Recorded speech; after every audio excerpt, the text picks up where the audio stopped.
Welcome back.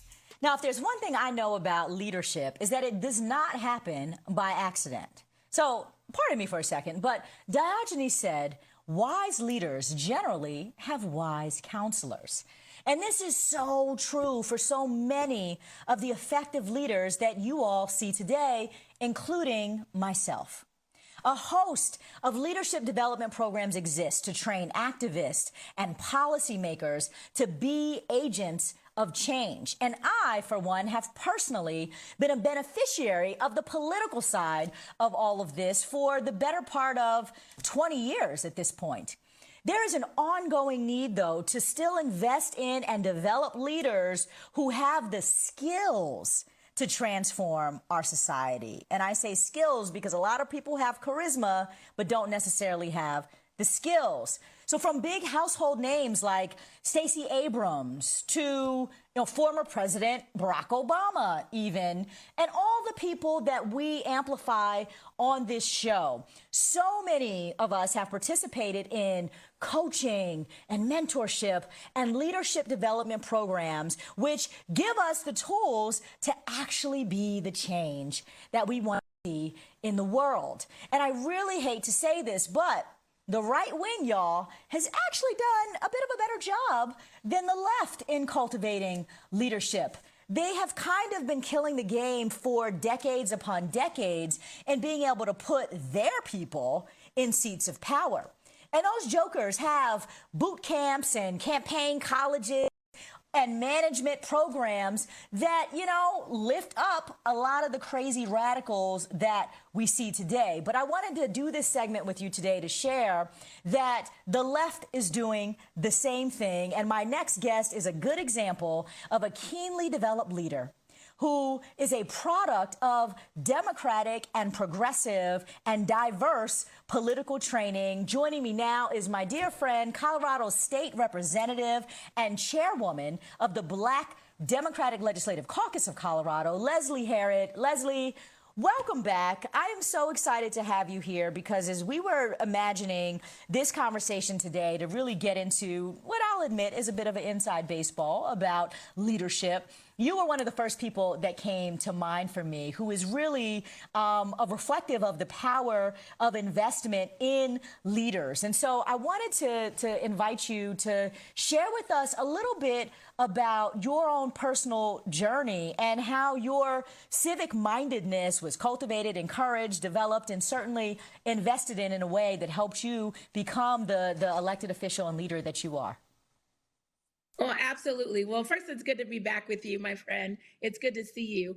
Yeah, I've been invested in, quite frankly, for a long time. I started on this journey in about, I would say, 2005, when I started an organization called New Era Colorado to ensure that young people had access to the political power of the state of Colorado. Back then, I was called a young political innovator. And as you know, Aisha, we're no longer considered in that younger category. Girl, speak for yourself. I'm still young. Well, you did kind of dance by saying 20 years. I didn't appreciate those numbers that you threw out there, but that's all right. But it really has been about 20 years of investment. And I have gone through not only campaign and candidate training, but I've been invested in so that I could take the job as an aide or an intern with other side jobs so that I could actually know what I was getting into. And then once in office, I've had the benefit of training in programs that one, you ran, the Victory Fund and Institute, alongside of the Harvard Kennedy School, that taught me how to be a good and effective leader. And I got to tell you, I've passed 100 bills since 2016. Woo! So clearly that training worked because you were holding it down and doing the thing. And, I started off by saying that a lot of the people that we amplify here on this show didn't just show up by magic. I mean, so many people have a passion for transformation. The reality, though, is that what kicks it to the next level is that it's really important to invest in our talent, our leadership, our passionate folks on the ground who are just trying to make change. And, we often talk about the establishment, right? Like with a lowercase e, and who exactly, is the establishment. But the establishment is frankly primarily white, right? And so much of the work that I have done and the beneficiary of programs that I've been in have tried to figure out ways to really support leaders of color, queer people, women to stand up and to be the new establishment, right? And so, you know, I want to ask you your opinion about something a bit controversial. I used to run the Congressional Black Caucus's PAC, so I kind of have a bit of an insight on the CBC, and I can tell you that the training and developing of black candidates that I've been a part of has not come from the Congressional Black Caucus. And I wonder, you know, as we're cultivating progressive talent and a next generation, you know, why do you think that there is a missed opportunity with old guard, new guard generally, and trying to bring new spirit and leadership into the fore of politics and policy? Well, listen, it's a really complicated question. Because there are many dynamics at play and they're involved in step of the pipeline. So thankfully in Colorado, we have term limits, which means there will be a new seat, there will be an open seat, and there are open seats quite frequently, which allows younger folks and non-establishment people to run and to win in places like Denver, Colorado. Other places don't have that.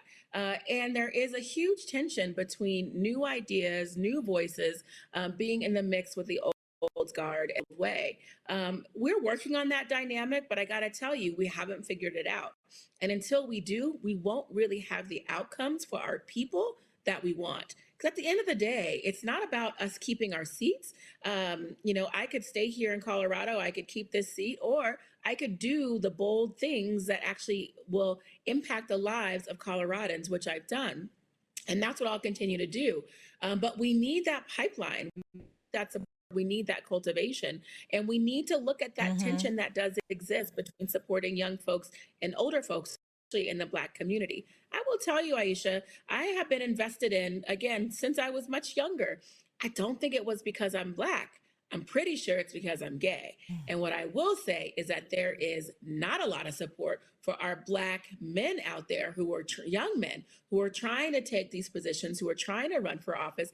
We're trying to change alongside of us women. And so we've got to do more to think about what our diverse communities look like and how we can actually get all of us into office. You know, our friend Rashad Robinson often says, I think almost coined the phrase about, you know, Black folks, we're not a monolith. We're not a monolithic community.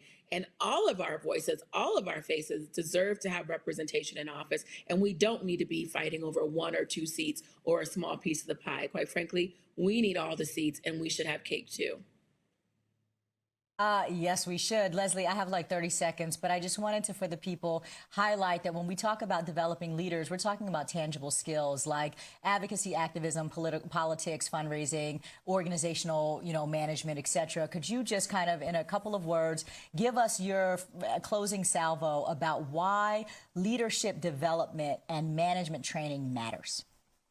Yeah, it matters because we can't just put people in these positions, whether it's an elected office or as activists, and then step back and not support their development, not support their growth, watch them burn out and leave. You know, we need to keep folks in the game who know how to change the system. That's what we're here to do, and we're here to bring more people along with us. And so it's so important that the cultivation of leaders doesn't just stop at the beginning of the pipeline and doesn't just pick up at the end or the last minute, but that it's a year-round fight. It's a year-round thing for all of us to get together to fight for. And we got to, again, make sure that those voices are as diverse as we are.